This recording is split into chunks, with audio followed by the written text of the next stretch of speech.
What's going on, guys? Sharpshot here. Hope you guys are having a great day so far. So today's video, we're going to be going over the March 2022 mid-chapter developer update in DBD. Contrary to other dev updates in the past, there aren't a ton of changes coming into this update, but the changes that are coming are really big. Some of the most notable changes are the Ghost Face and the Lesion buffs, as well as a Hemorrhage Rework and Haddonfield coming back into DBD. I know they said this is the March 2022 update and it's now April. They posted this on the dead last week of March, so it technically is the April 2022 mid-chapter update. And I'm going to be explaining and giving my thoughts on each topic in this update. And I'm also going to be putting timestamps in the description for each topic, so if you're interested in a specific topic, you can skip right ahead to that part of the video. So yeah, without further ado, let's get right into the video. So the first thing is the patching optimizations. They released the part 1 of this in January, which is basically restructuring the game files to make it so that when an update comes around, it'll be a shorter update time, so you don't have to re-download as many things. They're gonna introduce the second phase of this, and it should make patch speeds 200% faster. When the 5.7.0 update launches, we're gonna have to re-download the entire thing, but after that, we won't ever have to do that again. That's pretty cool, I guess. You don't have to re-download the entire game whenever a new update comes out, so that's pretty nice. So the things they changed about Ghostface, it's obviously a buff. It's a pretty big buff as well. Whenever Ghostface exposes someone, that survivor is marked for 60 seconds at base instead of 45 seconds, which is actually pretty big. Avoiding a Ghostface for an entire minute is a lot, to be honest, so it's gonna be pretty tough to avoid them. Another thing, when you are marked, you're no longer able to reveal Ghostface. And lastly, they changed some of his add-ons. They've literally like scratched a ton of the add-ons. They've made new ones. So two of the examples they gave are Drop Leg Knife Sheath and Olsen's Wallet. Drop Leg is actually really cool. You get 10% bonus movement speed for 5 seconds after marking a survivor, so this could get you to down a survivor if you 99 them really easily, so you'll be able to catch up to them really quickly. And finally, Olsen's Wallet, which I think is even better. Breaking a pallet or a wall immediately recharges Night Shroud, which is pretty cool. So you're gonna be able to have Night Shroud with this. If you save your drop pallets throughout the map, you're gonna be able to go back to them and get Night Shroud immediately, which is really cool. I would probably put Ghostface from a mid to high C tier to probably mid B to high B. I think before, if you were a good Ghostface player, 45 seconds was enough to catch a survivor. The only change is for the beginner Ghostfaces, which will allow them to learn the power a lot easier. So he'll be a lot easier to pick up. When he's played right, I still think he's gonna be like mid B. So overall, I think this is a great Ghostface change. They didn't really change his playstyle up too much. They just made everything easier on him to get kills. Lesion update, which is the bigger of the two in my opinion. They changed a lot about Lesion. They buffed him and changed his gameplay up, so they did a little rework as well. The first thing they did is every time you get a hit on a survivor in the Feral Frenzy, you gain a stackable 0.2 meters per second speed boost for each hit. So if you hit all 4 survivors at the very end of it,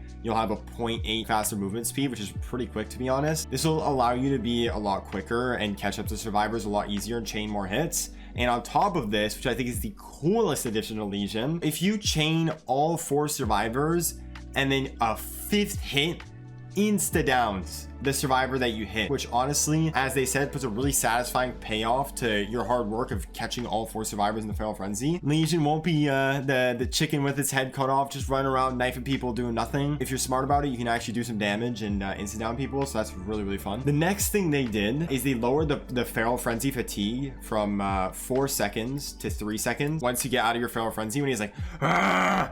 It's 3 seconds instead of 4, so you'll catch up to survivors a lot quicker. They also made it so that the Feral Frenzy recharges start as soon as it ends rather than after fatigue. You get your Feral Frenzy 4 seconds faster now. And then finally, the add-ons, which I think is the coolest part. They wanted to highlight the mixtape add-ons, which is super, super cool. Basically, with the mixtape add-ons, they added a different chase music. And if you combine 2 different mixtapes, you also get a new chase music. So it's like My Singing Monsters. That is probably the stupidest fucking analogy I could have made, but this is basically what they sound with and without the mixtapes. So this is with no add-ons. And it's just with 2 of the mixtapes mixed together.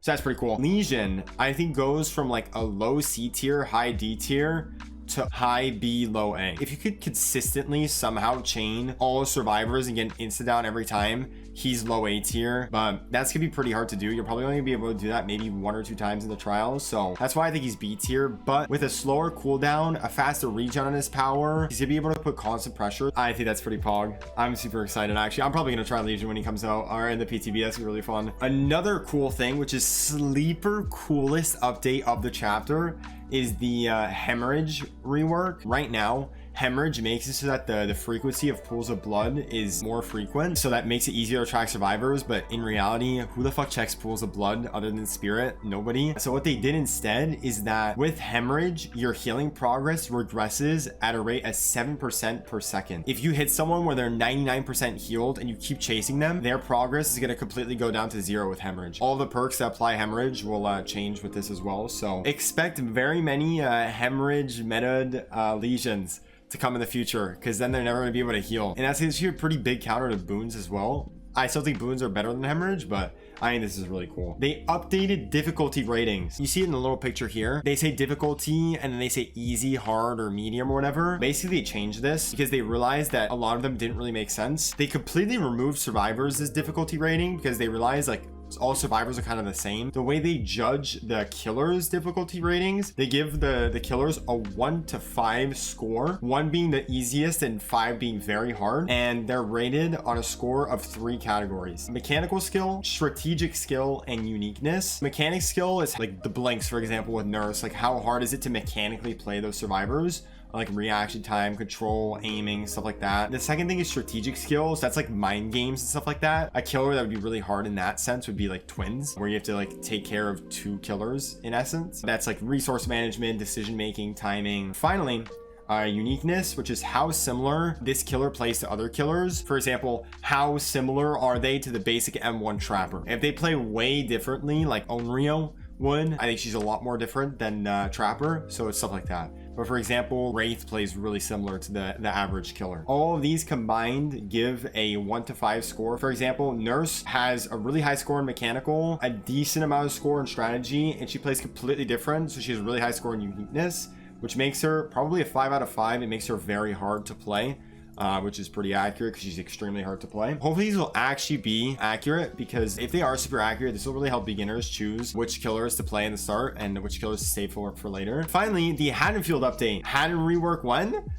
it's now. These are the pictures that they released on their new website about how the map is going to look like. So it's going to be really cool. Not only did they retouched the map, they also reworked it.